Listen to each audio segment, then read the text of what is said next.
사람에게 상처받는다는 것은 한마디 말로 시작되죠. 누구한테 한마디 들었는데 그 말이 왜 이렇게 오래 가지? 우리 이런 생각 할 때 있잖아요. 별 뜻 없이 얘기한 것 같긴 한데, 난 왜 계속 그게 생각이 나지? 이런 생각을 한단 말이에요. 근데 여기서 중요한 사실이 하나가 있어요. 상처를 누군가의 말에 의해서 받느냐 안 받느냐는 내가 뭐 똑똑하고 안 똑똑하고의 문제가 아니라 반응 방식의 문제라는 겁니다. 그래서 오늘 수업에서는요, 겉으로는 이제 아무 일도 없는 것처럼 보이지만 속으로는 굉장히 단단하게 누군가의 말을 잘 정리하는 사람들. 그 관계에 있어서 똑똑한 사람들이 사람에게 상처받을 때 실제로 하는 행동을 여러분들에게 소개하도록 하겠습니다. 이건 착해지는 법도 아니고요. 뭐 참는 법, 꼬북 참자 뭐 이런 법도 아니에요. 내가 자주 부딪히고 자주 상처받는 상황에서도 그야말로 튼튼하게 이렇게 탕 튕겨내는 것처럼 무너지지 않는 기술에 가깝습니다. 자, 첫 번째. 관계에 있어서 똑똑한 사람들은요, 즉시 반응하지 않습니다. 보통 상처받으면 이제 두 가지가 있죠. 바로 따지는 거예요. 아니면 아무 말도 못하고 있다 집에 와서 막 이불킥하고 곱씹고 밤새도록 그 난리를 치고 뭐 이런 경우들 있잖아요. 근데 관계에 있어서 아주 그 지혜로운 사람들은요, 둘 다 하지 않아요. 바로 말하지 않되 그냥 넘기지도 않는 거예요. 왜냐하면 이렇게 감정이 확 이제 울컥해서 올라간 상태에서 나오는 말은 문제를 해결하지 않고 관계만 망친다는 걸 알고 있기 때문에 그렇죠. 회의에서 상사가 이제 이렇게 얘기하는 거예요. 내가 발표하고 있는데 이거 생각을 제대로 하고 만든 자료야? 이제 이렇게 얘기하면 당황하죠. 그게 아니고요. 이건요 이러면서 변명하거나 아무 말도 못하고 그냥 가만히 있어서 자존감이 확 떨어지던지.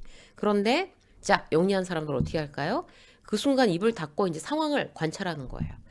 이게 전체 흐름에서 지금 나온 건지, 반복되는 패턴인지, 아니면 일회성, 지금만 저 사람이 유난히 좀 예민해져서 저러는 건지, 정보를 수집하는 거죠. 이건 참는 게 아니라 그냥 판단을 내가 약간 뒤로 미루는 거예요. 그래서 이렇게 하면 이런 문제가 있잖아. 그걸 몰라? 생각하고 만든 자료야? 이렇게 이제 직장 상사가 히스테리컬하게 얘기를 하면, 그게 아니고요. 죄송합니다. 예, 다시 한번 살펴보겠습니다. 이런 말 안 하는 거죠. 당황하지 않고 변명하지 않고. 이런 문제 때문에 지금 앞단에 이런 걸 설명드린 건데 계속 이어서 말씀드려도 될까요? 걱정하시는 부분이 뒤쪽 보고에 포함되어 있습니다. 이렇게 흔들리지 않고 가는 거죠. 보통 직장 상사도 이 상황이 되면 더 이상 딴지 걸기 어렵습니다. 자, 두 번째, 상대의 의도를 감정적으로 분석하지 마세요. 상처를 잘 받는 사람들의 공통된 특징. 왜 나한테 저렇게 말하지? 나 무시하는 건가? 이렇게 감정적으로 생각을 하죠. 그런데 좀 지혜로운 사람들은 질문이 다른 거예요. 이 사람은 왜 꼭 이런 방식으로 얘기를 하는 걸까? 이게 나의 문제가 아니라 이 사람의 커뮤니케이션 방식인가? 이런 걸 따져보는 거예요. 그래서 그 사람의 말을 쪼개보는 거예요. 분석하는 거죠. 이게 공개적인 자리인가? 내가 사적인 자리에서 지금 이런 얘기를 듣나? 상황을 먼저 보고 저 사람의 성향 원래 저렇게 직선적인가? 아니면 감정 조절이 약한 사람인가? 패턴을 보는 거예요. 나한테만 지금 그러는 거야? 아니면 사람들한테 원래 다 저러는 거야? 이런 것들이 다 파악이 되면 결론이 나 너무 자존심 상하고 너무 기분 나빠. 이렇게 나지 않죠. 저 사람은 원래 저런 언어를 쓰는구나. 이렇게 분석이 된단 말이에요. 이 순간부터는 이제 상처가 아니라 그냥 저 사람에 대한 정보, 수집, 이제 이걸로 넘어갈 수가 있어요. 예를 들어 볼게요. 직장 상사가 회의 시간에 발표하는 내 말을 잘랐어요. 답답해. 계속 듣고 있을 수가 없어. 그래서 결론이 뭔데? 결론을 말해. 이렇게 승질을 내는 직장 상사가 있어요. 그럼 이 대목에서 당황하거나 상처 입는 사람이 대부분이죠. 근데 이제 위에서 제가 말씀드린 상황과 성향과 패턴을 이미 잘게 쪼개서 이 사람에 대해서 파악이 끝난 상태예요. 그러면 저 사람은 저런 원래 언어를 쓰는 사람 이렇게 이미 정보가 나한테 입력이 돼 있잖아요.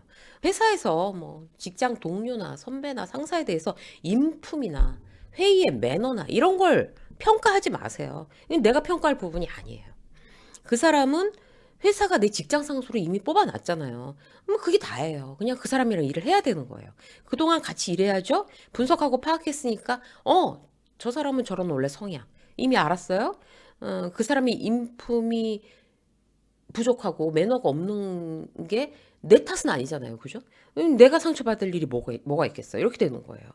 단 결론이 뭐야? 결론만 말해! 라는 짜증이 정말 내가 두갈씩으로 얘기하는 게 미숙해서 내가 조리 있게 말하는 게 남들한 조리 있게 말하지 못하고 그야말로 장황하게 말해서 남들한테 막 횡설수설하는 것처럼 들려서 그렇다고 하면 그건 당연히 고쳐야죠. 그건. 이건 주변 믿을 만한 동료에게 솔직한 피드백을 받아보시면 돼요. 정말 장황하다는 피드백을 내가 받았어요? 그럼 오케이. 저렇게 말하는 저 사람 때문에 내가 이제 나의 말투로 고칠 수 있는 거죠. 고쳐서 더 이상 그런 지적을 받지 않도록 하는 게 정답이겠죠. 자, 세 번째. 객관적으로 저 사람의 말이 맞는 말인가 판단해 보는 거예요. 이 말은 상식적인가? 생각해 보는 거죠. 예를 들어 볼게요. 진급했어요. 의욕적으로 막 내가 이제 과장으로 진급해서 일을 하고 있는데 마음처럼 잘 풀리진 않아요. 여기서 이제 부장이 한술 더 뜨는 거죠. 불난집에 막 부채질하는 것처럼. 과장 되더니 왜 그러는 거야? 이제 뭐 과장 되는 목표 달성을 했다 이거야? 좀 쉬엄쉬엄 하고 싶어? 어? 대리 때보다 더 느슨해? 뭐 때문에 열이 받았는지 나한테 와서 이런 식으로 화풀이를 하는 거예요. 그 얘기를 듣는 신임 과장이 기분이 어떻겠어요? 퇴근에 집에 가서도 열받으면서 이 얘기를 막 곱씹고 되씹고 밤새도록 그렇게 하고 있어야 되겠어요? 아니죠. 사람한테 받는 상처를 오래 끌고 가는 사람들의 가장 위험한 공통점이 이거예요. 내가 너무 잘못했나? 내가 너무 예민한가? 그렇게 말할 수도 있는 건가? 막 이렇게 걱정하는 거죠. 이 어떻게 돼요? 이 질문은 항상 자기 공격되는 거예요. 자기 공격. 무례함은 직장 상사가 저질렀는데 결국 그 얘기 때문에 내가 나를 막 괴롭히고 있는 거죠. 지혜로운 사람들은 질문을 이렇게 바꿔요.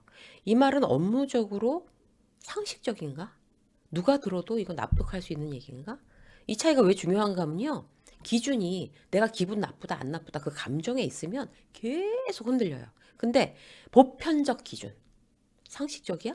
객관적이야? 누가 들어도 이거는 보편 타당한 거야? 이렇게 기준이 돼 있으면 내가 흔들리지 않는다고요. 그래서 자기 기준이 분명할 필요가 있어요. 지금 내가 하고 있는 일 다시 체크해 보는 거예요. 다 정상적으로 돌아가고 있고 난 내 역할에 대해서 굉장히 충실하고 있어. 그러면 직장 상사가 어디서 진탕 깨지고 와가지고 나한테 화풀이 하는 거였는데 그걸 가지고 내가 흔들릴 필요가 없고 마음에 담아둘 이유가 없다는 거죠. 자, 네 번째. 건강하게 거리를 두세요. 많은 분들이 오해를 하는 부분. 그러면 누구하고나 이렇게 차갑게 지내야 되는 겁니까? 아니, 그렇지 않아요. 싸우는 것도 아니고, 설명하는 것도 아니고, 대신 행동을 바꾸는 거예요.